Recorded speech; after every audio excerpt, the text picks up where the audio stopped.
welcome back. Yes, it is still Monday, June 12, 2017. We're going to stay in Israel. A struggle over the Israeli military has turned violent as a 20-year-old IDF soldier was attacked by ultra-Orthodox in Mea Shearim, Jerusalem. His father is a former Israeli member of parliament of the party Yesh Atid, Rabbi Dov Lipman, who is here in studio to speak with us. Good morning, Dov. Good morning. Before we continue, important to note, and I'll make this short, that the battle over serving in the Israeli military, it's something that Israelis have been dealing with over the course of the last 2 decades. It is something every Israeli has to do unless they're ultra-Orthodox. And Mr. Lipman, Rabbi Lipman, actually, why don't you help explain to us your opinion about serving in the military before we discuss your son and a mass demonstration last night in the United States against serving in the military?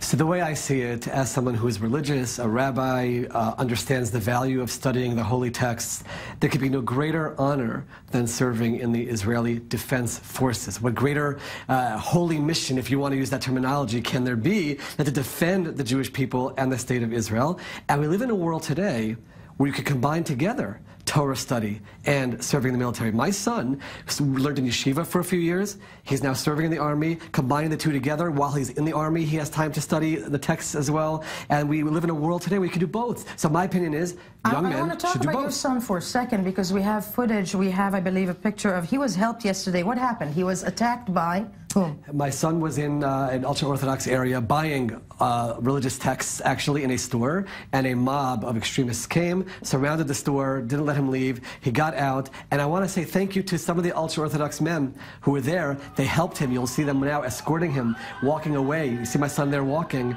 and this man over here right now is directing him away and saying, get out of here, and they're walking away at this point from the mob. You see the mob behind them following. Right. The mob at some point reached 100 people, yelling things, screaming, throwing rocks in their direction. Eventually, police joined the procession as well. They eventually shoved him into an ambulance and got him out of there. And got him out. Yeah. So, no, he was clearly aided by... And it's very important to point out, ultra-Orthodox men, you see them right now walking together with him and giving him some shelter and protection, and the security forces that came at a certain point in time. Yeah, but to you, it's a holy right, and let me play devil's advocate. To you, it's a holy right to serve in the military. Most of Israelis will agree with you. Yet yesterday, and I do believe we have those pictures as well, yesterday in the United States, there was a mass demonstration, okay, a mass demonstration against serving in the military. These are ultra-Orthodox, right, Jews, and we're looking at these pictures now. I think it was approximately 20,000 people who have a very, very strong opinion about why religious and people who follow the scriptures should not be serving in the military. So it's important to emphasize the ultra-Orthodox community in Israel is about 800,000, the United States very large.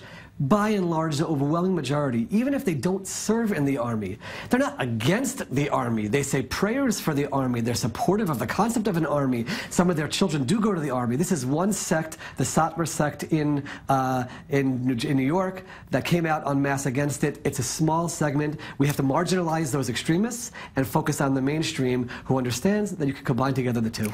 Now, because we do have to bring in the second opinion, and it is important because people are entitled to their opinions, Rabbi Dov Halbertal, he's the former senior aide to Israel's chief rabbi. I want to thank you so much for being with us this morning. Important to hear everybody on this. A mass demonstration yesterday in the United States, but also Rabbi Lipman's son yesterday, a soldier in uniform, attacked in Jerusalem because he's a soldier by ultra-Orthodox Jews. Everybody thinks it's a terrible event. But I have a question for Lipman's son and Lipman himself. He knows that it is a very tense period now in Mea Shearim, in the place, among the extreme wing and the police now. It has a sense that his son makes some provocation there.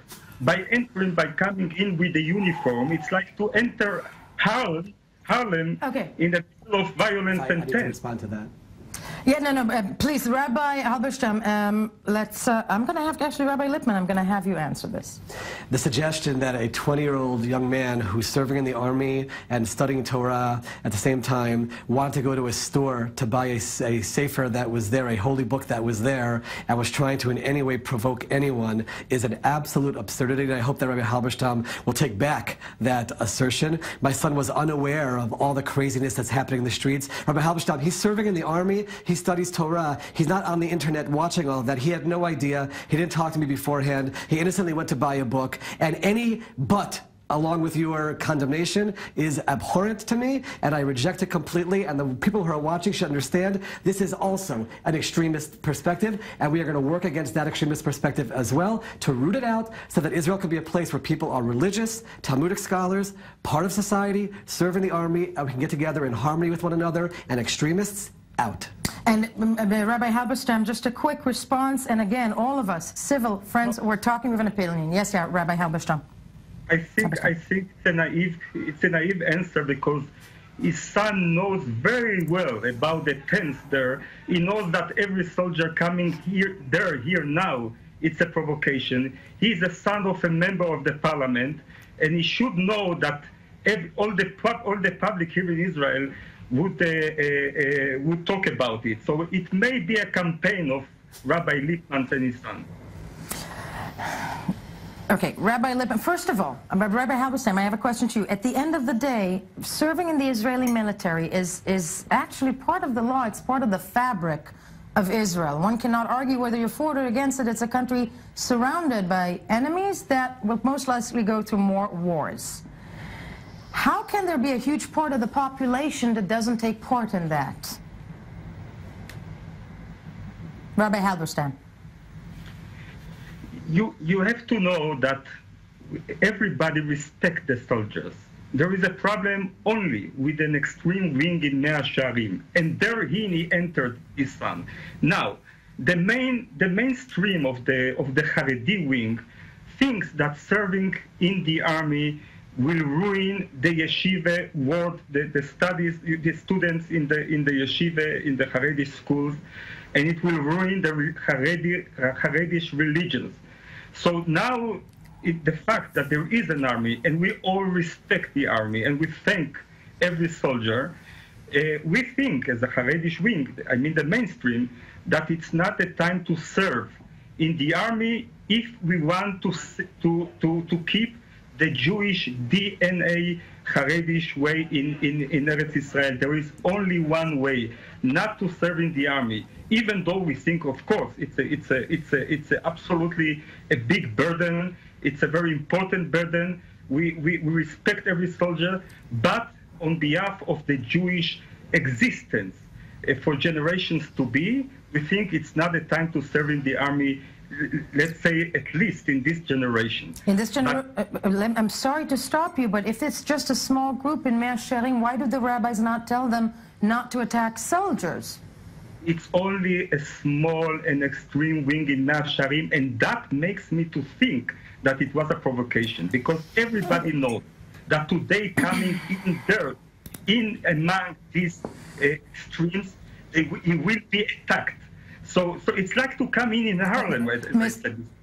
Come in there and to expect that everybody will respect you, it's a provocation, and it makes sense that it's a campaign of Rabbi Lippman to come back to the parliament. Okay, Mr. Rabbi Lippman, I have 2 seconds. I need to thank you both. One word. Okay, my son, One word. my son proves that it's wrong. You can be religious, a Talmudic scholar, study. He was buying a sefer there, and you can be in the army as well, and that's the future of the Jewish people. I want to thank you both for stating your opinions.